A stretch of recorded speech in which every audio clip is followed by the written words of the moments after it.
ذو مرة فاستوى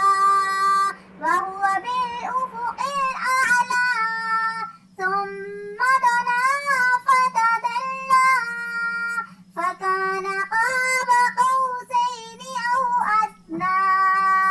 فأوحى إلى عبده ما أوحى ما كان